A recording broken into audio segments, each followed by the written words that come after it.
Welcome to the Danny Clinkscale Reasonably Irreverent podcast. Insightful and witty commentary, probing interviews, and detours from the beaten path. Every once in a while, we have to bring out the big dog. Yeah. Oh, God help us. It's time for Danny Unleashed. Sponsored by Easton Roofing, where integrity matters. Go to eastonroofing.com for more. Welcome back to the program, Sports Radio 810, WHB in Kansas City and across the Midwest. Boy, we're down to the final couple of hours here of this spit show of the show of year. And I don't know. I have to try to think of 1,100 bad words that aren't bad words to say about this year. The reverse George Carlin. Over. It's over. It's done. Yeah, the problem is, the problems will continue, but at least we see some positives and can think of the fact that it's almost certain to me that 2021 will be better. I would hope so. This, by the way, let me just set the table here. My name is Brad Porter, filling in for Soren Petro. Curtis Siebold is here. Jed Marshall running the show. And this is Danny Unleashed with Danny Clinkscale. Danny, I apologize. Sometimes when I say your name, Danny Clinkscale, I feel like I have to drop my voice down because you have a way better voice than I used to. Danny Clinkscale. Drop it down a little bit. Oh, that's all right.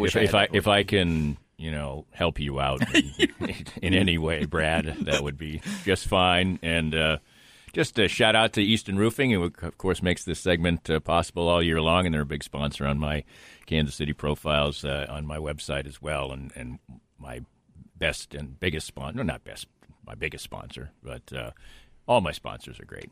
It's like your children. You can't say which one you like the best.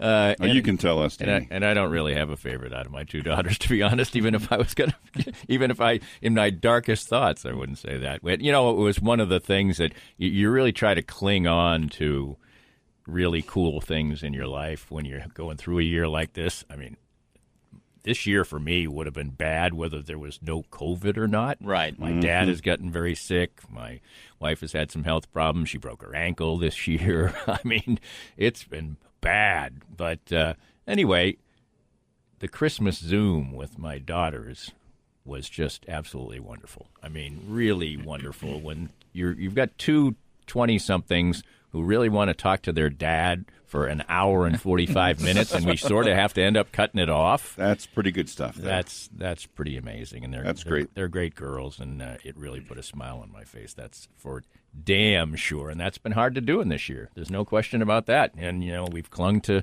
some of the things we like, which are sports, and maybe done a little more comedy, or found streaming or whatever. But I mean, this is the year that I really became someone who watched stream content far more, but I damn well want to get back into a movie theater, I'll say that. Yeah. Who would have guessed that a year that began with the Chiefs winning their first Super Bowl in 50 years would be the year everyone didn't want to relive?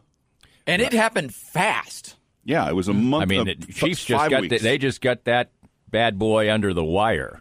Yeah, 5 weeks before. Yes, exactly. 5 weeks later, we were done. Yeah, they were very close to not having a parade. I mean, time-wise, relatively speaking. I mean, you just if things had accelerated only slightly, there wouldn't have been a Super Bowl. There wouldn't have been a champion. No. I mean, and knowing what we know about it now, probably would have been a good idea, even as it was. I mean, the numbers being reported started coming out, and more people who you knew about. But you know that stuff was out and around down there. If it was already here, people were talking about it in December in very close quarters, and then in January. It hadn't become a thing until whatever that was, March 13th or whatever it was. But I'm sure in Miami, it was there. No question about that. One thing I thought of the other day was the fact that, we saw what happened when people sort of thought that we were getting out of the woods when summertime came and how everybody acted. Yeah. Can you imagine what next summer is going to be like? Because we likely will be somewhat out of the woods. There will be a vaccine. I can't even imagine the bacchanalia that will be going on at lakes, at seashores, it's crazy, and that makes me really hope that we really will be pretty far along by summertime, because people are going to want to do things so badly. Yeah. So badly. 100%. I'm kind of there right now, but I'm also a responsible adult. And Yeah. I was telling somebody the other day about, we were having a discussion about wearing the mask, and I said, I got used to it pretty quick, and now it's like when you used to get into your car, you had a couple of things you checked on. Do I have my money clip? Some people have a wallet. I have a money clip. Do I have my money clip? Do I have my cell phone? Those are my basic needs. Now it's, do I have my mask? Do I have my hand sanitizer? And did I put my seatbelt on before I started the car? And those are just things that I'm used to now. Would I like to get away from it at some point? Yes, but I'm used to it, and I'm safe, and it works for now. Yeah, oftentimes I walk into the house and my wife says, "You still have your mask on." Right. It has. And which is a good thing. But one thing I absolutely have made a habit of is, if I'm going from one place to the next, I just don't take my mask off when I'm in the car. Right. Because but the upside of it is that most places now, when you go in, have masks, which is why I have about 60 masks in my car. So I am never wanting.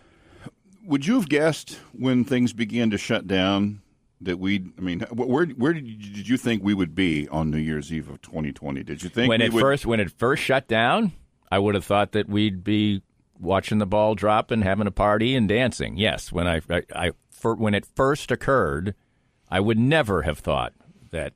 But I think relatively quickly we realized that wasn't going to be the case. That wasn't going to be the case. But when we get the first shutdown, when the Big 12 was shut down, the NCAA tournament, I probably thought that baseball was going to start on time. Yeah. At that point in time. But I agree completely with that. At the same time, you look back in retrospect, and it's kind of amazing that we got as much sports played as we did.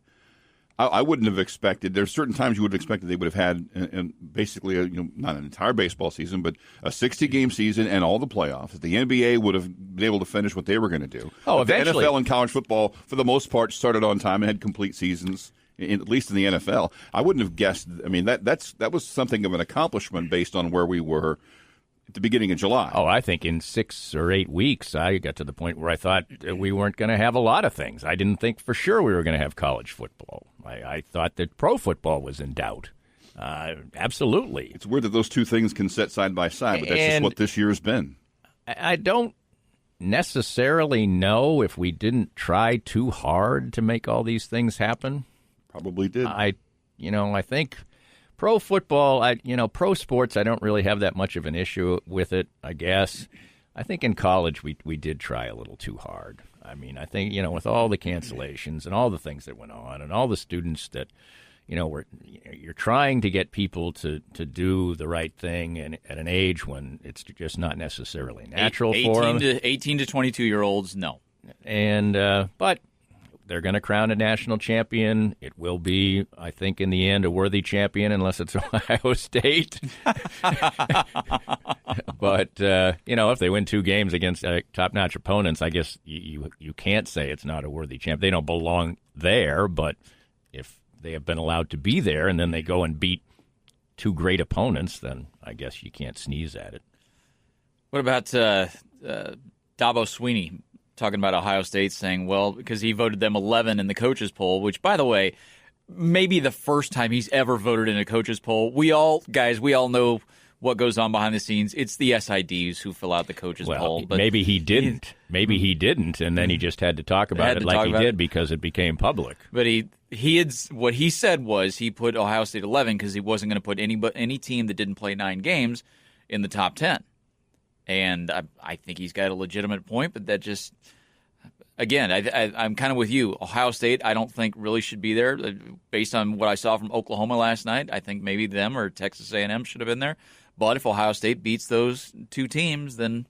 Yeah, I think that in the end they're not going to. But if they go and beat those 2 teams, I can't say, if you in consecutive games go and beat Clemson and Alabama... you obviously are a championship caliber football team, so I'm not going to, like I said, I'm not going to sneeze at that. And the fact that they didn't play many games and they didn't play that well in the games that they played. So they absolutely don't belong there. But, whatever. Whatevs. Whatever. It is what it is one of the most. Oh, God, that just drives me nuts. But the thing is, it is a phrase that people say as if it's sort of okay, but it always means that this sucks. It sucks. Yes. Thank you. It is what it is. Which means it sucks. This sucks, and there's nothing we can do about it. Right. The other one is at the end of the day. You know what I say? At the end of the day, it's night. I mean, that one. Dude, when it's all said and done, and then you go on for another hour about the same topic. You just swiped one of Eric Bieniemy's most trusted weapons. Yeah, at the end of the day. At the end of the day, and I'll say this. Well, it's a better Coach. crutch for a person who's trying to be a professional football head coach than. No doubt. You know what I'm saying? Yeah, every coach has the crutch phrase, and I laugh whenever I hear it because somebody will ask Bill Self a question, the KU basketball coach, and I love Bill Self. I think he's terrific. And I know that he already knows what the correct answer is, but he'll say, if I'm not mistaken, correct me if I'm wrong, or if I'm not mistaken. You guys check on this. Hey, we've always said he knows damn well what the answer right, is. and then he's going to rattle off something that says 43.8%. That is the one time you know that Bill Self knows what he's talking about, and he's not wrong. Now, correct me if I'm wrong. We were like 5 for 10 from 3. Now, I could be wrong about that. When he says that, he knows it was 5 for 10. Yeah, correct me if I'm wrong. I think it was 47-44. With like 23.8 seconds left. Yes. I could be wrong about that. You guys, just check me. Just check to be sure. But and if Bill's listening, I doubt he's listening. But not making fun of you, Bill. It's just. I think it's hilarious. Coaches say different things. And that one's a good one though, because all it is a veil of humility when he knows exactly what it is, and I think that, like many things about Bill Self, I think it's cool. I mean, he owns the room, and that's just his way of disarming the other people and saying, you may know better than me, but when he truly does not believe that you know better than he. It's one of those things, and people ask me, hey, what's Bill Self like, or what is Andy Reid like, or what, all the people that you meet in sports, and people ask, what's Bill Self like? I said, well, one, he's going to disarm you with a charm attack that you couldn't imagine. Shucks. And the other thing that I admire, and this goes for Bill Self, corporate executives, top ad sales guys, whatever your lawyers, whatever your business is, he has a Rolodex memory. Like if I go a year without seeing Bill Self. I saw him at a football game a couple of years ago in the press box. He was walking through. I hadn't seen him in a while. I have no expectation that Bill Self will remember who I was because he knows thousands of people. Brad, how you doing? Hey, good to see you. You got those 2 little kids, right? And they're in high school now, but those 2 little kids, right? He just remembers everything. Oh, I was at it. It's sickening to me because I cannot remember people's names 5 seconds after they tell me. I was at a CBE thing. I always used to do a remote broadcast there, and he was always on, and then UMKC or whoever the Missouri coach was, whatever. Anyway, so it was the cocktail reception part afterwards. Yes. And this guy came up to him, and he started talking to him, and this guy had played for Oral Roberts. Wow. When Bill Self played for Oklahoma State. And so he in some way or fashion, he was going to introduce himself based on that. And Bill Self looks at him and he goes, "You, number 15 for Oral Roberts." And it's amazing. I mean, it was unbelievable. And this guy is just lit up like a Christmas tree. I mean, he's just so happy. And, part of the charm offensive, he got me, and thank God he didn't put me down. But it was an event at the CBE. They had a bunch of the big coaches in, and all the big names. And Brad Stevens was just he'd just gone to the Final Four, and so they had all these big names there.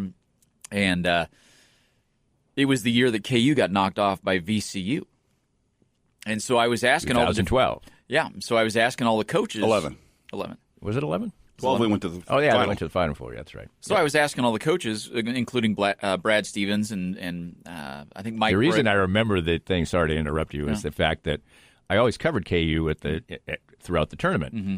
But this one time that the regional was in San Antonio, and it was a Friday, Sunday. KU was going to play Virginia Commonwealth. Right. So the company decided to save a little money and not have me staff the game.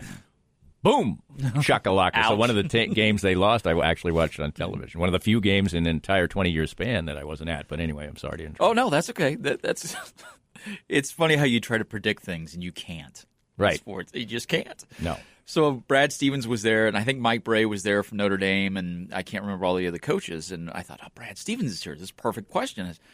Coach Stevens, how do you think this tournament has been? You know, with these underdogs like your Butler team going up against Duke and VCU and these small teams coming up. Oh, it's fantastic and blah, blah, blah. That's great for the game. And then it came time to interview Bill Self, and I totally brain farted and I said, Coach, it was an exciting tournament this year, but you saw some teams come out of nowhere, like a Butler or a VCU. Was that good for the game? And he looked at me with a wry smile. And any other coach, if I asked that to Roy Williams, he would have punched me right in the face. Coach Self goes, well, aside from the VCU game, the tournament was pretty entertaining. I don't know how good that was. And then as soon as he said it, I was like, oh, my God. And we finished the interview. I said, Coach, I'm so sorry. It's Brad. I'm a big boy. Yeah, I'm fine. Right, exactly. It does remind me of, I've told this story several times, so pardon me if you've heard it. The worst question I ever heard Bill Self ask, and he's very nice always about not making the person look stupid when they ask a question. But he was coming up on a milestone victory. I think it may have been 300, 400, whichever one it was. And they were KU was going to play on Saturday. No, they were going to play Big Monday. I think at Iowa State, I believe. And then they were going to be home on Saturday. So if he won against Iowa State on Big Monday, it was this milestone victory. And so the guy says, Coach, would you like to get that milestone victory at Allen Fieldhouse? Oh, no. So, in other words, the questioner was basically saying, would you like to lose? Would you like to lose Monday night at Iowa State? And so he disarmed the guy and totally didn't act like it was the stupidest thing that anybody had ever asked him. And so that's one thing that really stuck out with me, because it was a bad question by a person who will go unnamed, who has asked more than one bad question. Oh, we all have. Well, I had to hear this. Sort of cornered the market. The difference between Roy Williams and people who are Roy Williams loyalists, that's fine. But we had to go over and interview him in his office one day, and we got there early and set everything up. And he walks in and he goes, "You guys are here early?" "Yes." "Good, I like that. Now, what are you going to ask me?" He wanted to know ahead of time. So a few years later, after Bill Self had been hired, we went over again in the coach's office and set up for an interview, and he walked in and he goes, "How you doing?" and all that kind of stuff. And I said, "Coach," and normally I don't do this, but we had just met each other, and I said, "Coach, I'm going to have to ask you about the J.R. Giddens stabbing at the Moon Bar incident." And it was the same answer he gave me after the VCU question. He goes, "Brad, I'm a big boy. Ask the question. I'll give you an answer. We're fine." Because he was going to have to answer it at some point anyway. Right. But Roy Williams would not have allowed me to do it. What was fortunate for me is, for whatever reason, Roy either liked or respected me, I don't know. And so I could usually ask him about anything. I think that for other people, he was a bit more prickly, I think, no doubt. And a lot of people in the Kansas media at that time too many letters in that grew to not like him. I mean, eventually not like him. And I did get along with him, and I did like him. I think the genesis of it was the fact that he used to, when he was recruiting Jaron Rush, he used to drive to Kansas City to the games, and he actually would listen to my show when I was on KMBZ. And I think he liked the fact that I was, at one point, there were rumors about the fact that he had a beach house in he had bought a beach house in Carolina, and that he was going to go to Carolina, whatever. And I said, the caller said, "I think that means he's going to go." And I'm like, "First of all, buddy, The beach house is in South Carolina. Right. You know, whatever. So maybe that was part of it. I don't know. Because he brought it up a couple of times. He said, you were kind of spot on that. You were kind of spot on. I don't appreciate people asking me them questions. I understand you got someone in your ear saying you got to ask old coach about that. Oh, that was... I got 18 youngsters in that room crying their eyes out. What was her name? Flip-bat, North Carolina. Bonnie Bernstein? Yeah, I haven't seen her much lately. I don't know if she... But I've seen her subsequent to her time at CBS, but she was doing. I remember she was doing something else. But I haven't seen her in a long time. He would call in when the KU has they have their coaches show, and occasionally the coach can't do it, an assistant does the show. And it was one night, I can't remember what the topic was, and one of his assistants was on the show. Coach, I've got to ask you, why is your team so terrible at free throws? Something like that. And KU was bad at free throws. And next thing you know, okay, here's our next caller. Go ahead. This is Coach Williams. I'm going to tell that last caller I don't appreciate that question, especially to my assistant coach. If you want to ask me about free throws, you call back when I'm on the show. Click. Wow. Nice. Yikes. Well, I thought this just popped into my mind the other day because Norm Roberts was doing that the other day. Yes. So they were actually in Allen Fieldhouse, and Self was running practice, which kind of surprised me that he just didn't let the assistants run practice. But anyway, maybe he feels like this team needs him more hands-on, whatever. He just didn't want to deal with Brian So Norm Roberts just told this hysterically inside baseball story about Christian Braun. Did you hear this? Yeah, and it was like that Norm Roberts voice, which is like, just funny to listen to anyway. Do they really want to be saying this? It was like how Christian Braun is just like the most confident person in the world. He thinks he's the best looking. He thinks he's the toughest. I mean, and then he tells the story about how when he covered him at the state championship game or something, or district final or whatever, he's got to go to the line and make 2 free throws to win the game, and so he catches Norm's eye, Christian Braun does, and looks over at him, and he winks, and he winks and goes, "I got this." Now, I'm not sure they really want to tell. I mean, I think maybe, but I thought it was fantastic because it's not the type of thing that normally you'd want your assistant coach telling a story about. Right. I mean, that this kid is oozing with confidence. So. It was kind of cool. I love it when kids do that because high school kids will say anything. We're coming up on a break here. When you were Clayton Custer, who made the Final Four with Loyola Chicago from Blue Valley Northwest, he started out at Iowa State. I went to a practice of his in high school, and he could just rain threes one after another, and this was practice. And so I had the camera. I was shooting my own story, and I was right up under him while he was shooting, trying to get this great angle. And I said, okay, I'm standing here with the camera. You're not nervous. Can we put a defender on you? And he goes, ain't no thing. He brings out one of the biggest guys. He goes, hey, come here and defend me. And he just rained him right over the top. And he said, see, I told you, ain't nothing. Now, he doesn't talk like that, but right. I was just saying. We're all talking in Southern accents during this segment. Right. I'll say. I heard you guys yesterday doing the Foghorn Leghorn. All right, on that note, we'll take a quick time out. You're listening to the program. My name is Brad Porter. In for Soren Petro. Danny Clinkscale is here. It's Danny Unleashed. Curtis Siebold is here as well. Jed Marshall is running the show. Back after this on Sports Radio 810 WHB. More of Danny's Reasonably Irreverent podcast after this.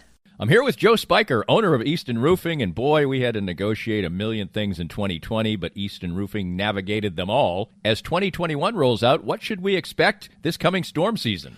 Well, Danny, it'll be the same thing as it is every year. The storms come, and you've got the guys out knocking on doors offering quote-unquote free inspections. Be wary as a homeowner. If somebody's knocking on your door, they probably need the work, and if they need the work that bad, they may be willing to do something untoward to get it. So if somebody knocks on your door, says they want to give you a free inspection, just tell them have a great day and give us a call. We'll come out for free and give you a good, honest opinion as to whether or not you need to do anything at all with your roof. And what's the best way to get in touch with Easton Roofing? You can always find us online at eastonroofing.com or give us a call at 913-257-5426. Easton Roofing. Integrity matters.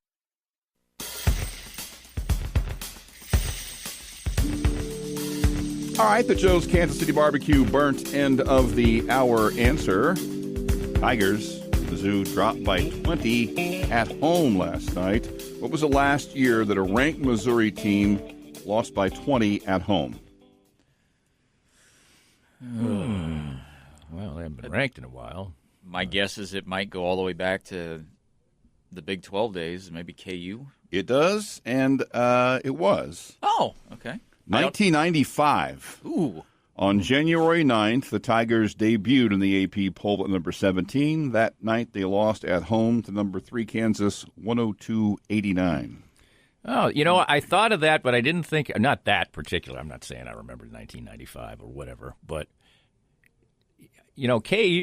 Missouri, even when they weren't very good, usually put up a fight, at least in Columbia. They might get there. 96, 97, they won down there, and they were terrible. Back to back, those were really cool games, no question about that. But even if they lost, it was usually a pretty good scrap. Now, sometimes they get beaten up pretty good at Allen Fieldhouse, but so I thought maybe you were trying to be tricky. No. Was that too recent to be a Kelly Thames team, or? That would have been when Kelly Thames was, he was there. Okay. He was a freshman on the 94 team, so that would have been his sophomore year. I don't know if he was the knee injury, if he was out that year or not, but that would have been his sophomore year. Nice. Oh, I was at. He'd have been good. I was at both of those games that Missouri won when Kansas was. I think they were number one both 97, times. they definitely were. And that triple overtime game was so unbelievably cool. But the thing I remember is that I spent the most of the game walking the concourse, not the concourse, but the aisles, and to get a different vantage point because the Antlers were in front of where they had us in the media place, right? And so they were up and standing up the whole time. You couldn't see. I'm like, I'm getting out of here. And so I was literally standing up against the wall for that entire game. And it's just a fabulous game, absolutely fabulous. Do the Antlers still exist, or did they run them out? You have to ask someone who's nobody exists. No one's and no one's existed in that arena under ideal circumstances since about 2012. Yeah. There's not been much reason to hoot and holler, and this Missouri team. I mean, I think based on their resume going into last week, I get why they were ranked where they are, unbeaten. They beat a top 5 Illinois team. They'd beaten a ranked Oregon team. But I never saw it in them. I never watched that team play and thought, this is the 12th best team in the country. And last night, I don't think was indicative of necessarily how good they are. Tennessee can really crank up the defense. They got 5 guys who can score from a lot of places. But I've not thought they were one of the 12 or 15 best teams in the country based on when I've watched them this year. Well, I've heard you say that a few times, and what resonates with me is that Ken Pom is probably feeling – that's not – this is the name Pomeroy, I guess. Yeah, Ken Pom. But it's called Ken Pom. Yeah, I know it's called Ken Pom. But he's probably feeling pretty good about himself this morning if he doesn't already, because going into the game, Missouri was 45. Well, Ken Pom. We had Jesse Newell on yesterday, and he's the only member of the AP poll voters who didn't have him ranked. Ooh, he was getting hammered on Twitter. He was getting hammered, but as we noted, we had him on yesterday. As we noted, he also has given Kansas their lowest ranking. He had them at number 9 when everyone else has them 5 or higher, and almost everyone has them 3. He has them at 9. So and he's a big analytics He's guy. An analytics guy, and he defended he pled his case yesterday very well, and a few hours later, he was proven to be pretty damn prophetic. Right, especially when you get beat like that right from the jump. Oh, and I thought it was interesting, the game story by Sushi Terada. Suishi Terada. We had him on yesterday. Yeah, and who does a good job. Yeah. But it was almost as if he was trying to be a little nice to the Tigers because he said, Missouri showed some fight and getting back into him. Like, they cut it to 12. I mean, they had an 8-1 run to get it to 24-12, and I'm like, I've never felt better about being down 24-12 in my life. But then that was as close as they got. So I don't know if you never make it a game, I'm not going to tout your grit and fight back. Now that doesn't mean that this team won't be gritty, and I think it is a much better team than is being picked 10th. But your point about and I think even the comments of the players and Coach Martin about the game sort of resonate. It always sounds silly when you say what you say, but coaches say it, everybody says it, when you don't make shots. Well, they talked about the fact that their offense hasn't been very good after the first option. So it's Yes. like if it's like a quarterback who only can, hit the receiver if it's the first read. Mm-hmm. So if things don't go well in the initial, and they talk about how they want to go fast. Well, I think one of the reasons they want to go fast is because they feel like they get better shots right off the bat in the possession. And if the possession turns into one where you have to share the ball, which certainly I thought last year was a big problem for them, then I think it does become a bit of an issue. And I think other teams will probably realize that and say, the coach will say, let's really get into them at the start of the possession and make them go to plan B, C, and D, and maybe they don't have it. Yeah, good defenses are going to be able to shut them down on a fairly regular basis. And maybe not shut them down, but limit them severely. And they're a tough defensive team, but when you score 53 or whatever that was, you're not going to win many games. No, there's not many 53-50 winners these days in college, except for Virginia. I do take I'm not a Tennessee fan, but I do take a little joy in seeing Rick Barnes succeed, and in football, Mac Brown at North Carolina, because Texas, we all know this, we're better than everybody else. Okay, Mac, you won a national championship. We're not going to fire you, but if you could step aside, that'd be great. And they've had, 3-4 coaches since? Yeah. But they're back now. They're back, yeah. Every year. Just print the same T-shirt every year. We're back! And with Rick Barnes, Texas basketball, Rick Barnes went to a Final Four. Well, I think his problem was the fact that he really created a program that was right there, toe-to-toe, challenging Kansas for about a 3-4 year span. And then it just fell off a little bit. He was still making the tournaments, but what Texas fans should realize is they're still Texas. They're still Texas. I've covered games at the Drum, and you wander the concourse at halftime in a matchup between two top 10 teams, Texas and Kansas. Is why I was down there, and they're talking football.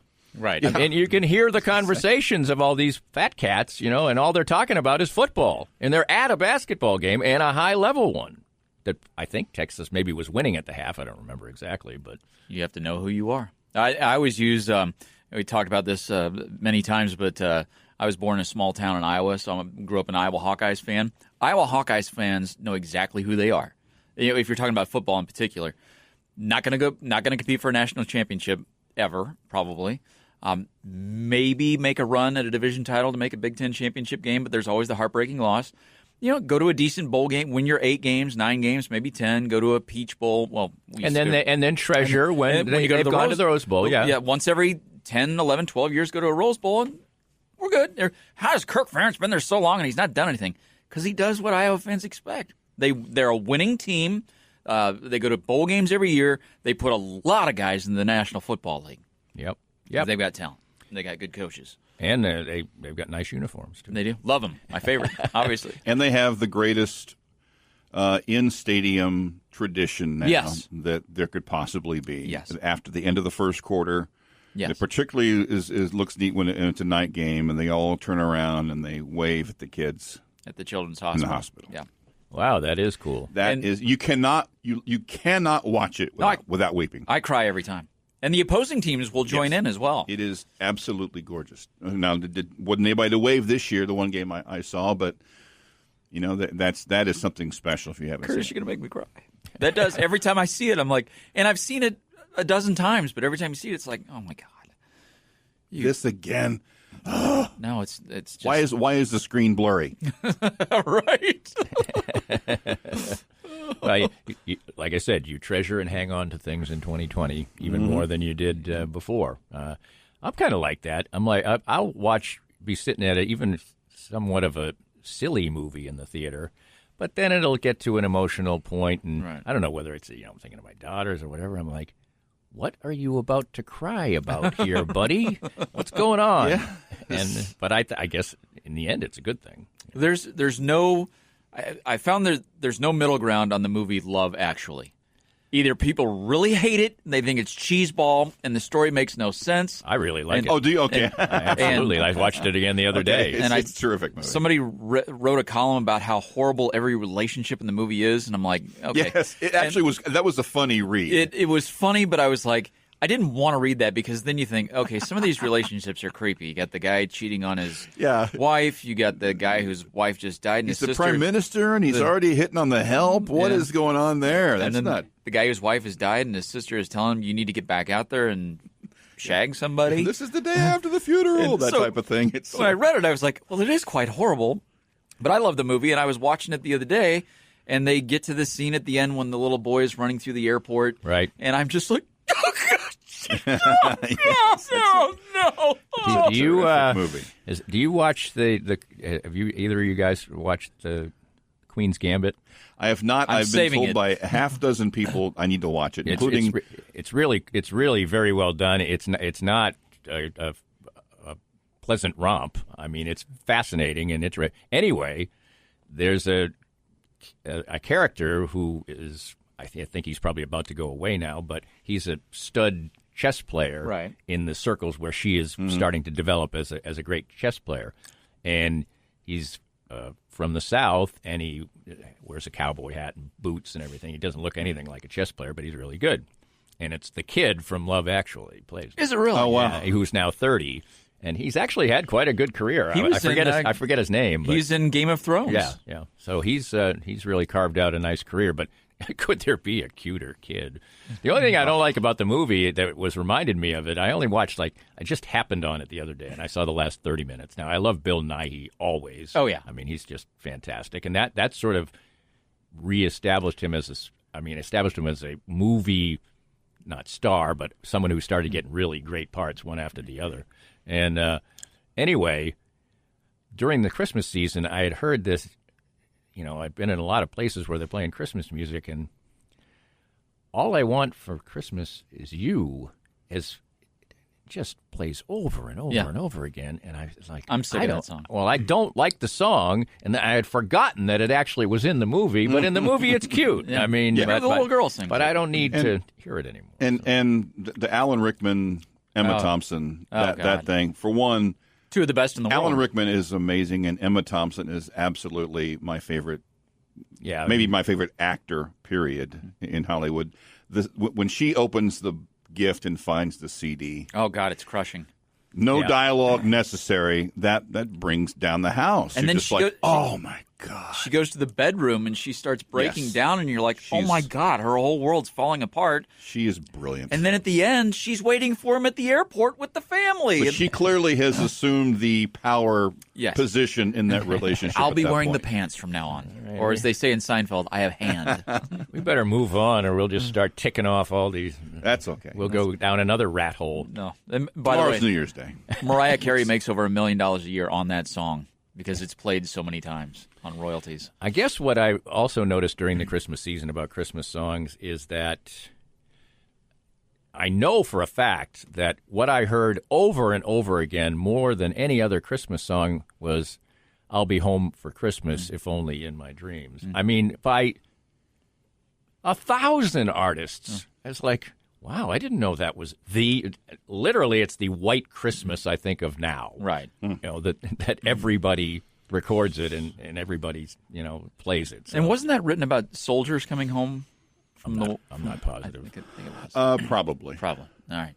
And as we go to break here, the one song I'm also tired of is the UK artists who got together to sing Do They Know It's Christmas, which is fine. Oh. But I cringe when Bono raises his voice and he says, well, tonight, thank God it's them instead of you. And I'm like, you're thanking God that these poor people are starving to death and you haven't. God, Bono, have a heart, for God's sakes. Thank you for choosing them over me. Good Lord. Just throw it over to Boy George for a minute. Good gravy. Anyway. Great things Bob Geldof did. Anyway, they raised a lot of money for a great cause. So that's the bottom line. There you go. On that note, we'll take a time out. Let's talk Chiefs next. We'll get into a little Chiefs. We're joined by Danny Clinkscale for Danny Unleashed. Brought to you by Easton Roofing. Make sure to visit them at eastonroofing.com and make your plans for the upcoming year. Maybe you're just going to celebrate the fact that this spit storm of a year is over by upgrading your roof. There you go. So go to eastonroofing.com. All right. Final couple hours of the program here on Sports Radio 810 WHB. More of Danny's Reasonably Irreverent podcast after this. I'm here with Joe Spiker, owner of Easton Roofing. And, Joe, there's all kinds of roofing companies in Kansas City. People see their trucks, they see their ads, they see their commercials on TV. What separates you out from the pack? Danny, there's a lot of roofers in Kansas City that are good roofers that can put a good roof on, but we like to pride ourselves on giving you a good customer service experience. From the first time you call, you're going to get a friendly voice on the phone. We're going to let you know what's happening and when it's happening. And, the other piece is some companies are small enough to do small jobs. Some companies are big enough to do big jobs. We're right there in the middle. We can handle the little stuff. We can handle your repairs all the way up to your big commercial roofs. So what's the best way for folks to get in touch with you at Easton Roofing? You can find us at eastonroofing.com, or you can always call us at 913-257-5426. That's 913-257-5426. Easton Roofing. Integrity matters. Back on the program, Sports Radio 810 WHB on this New Year's Eve. My name is Brad Porter, in for Soren Petro. Curtis Seabold is here. Jed Marshall is running the show, and it's Danny Unleashed, continuing, brought to you by Easton Roofing. Visit them at eastonroofing.com. Joe and I were talking about the other day. He thinks he doesn't even know how he came up with it, but your roof is high, their workers aren't. Has generated a lot of attention, and he doesn't even know really why. But I think it's kind of funny, and it's true. So there you go. Take it however you want. Yeah, take it however you want. You definitely don't want to be up on a roof. No. In a condition. No. I don't want to be on a roof dead sober. So we're talking a little chef tones here, and Curtis and I were talking earlier in the week about how the Chiefs would approach the game. 14-1, number one seed locked up. This game doesn't mean anything. Do the starters play a series or two? And I kept going back to the only thing I want to see Patrick Mahomes wearing on his head Sunday is a classic Steve DeBerg visor that had a headband around it.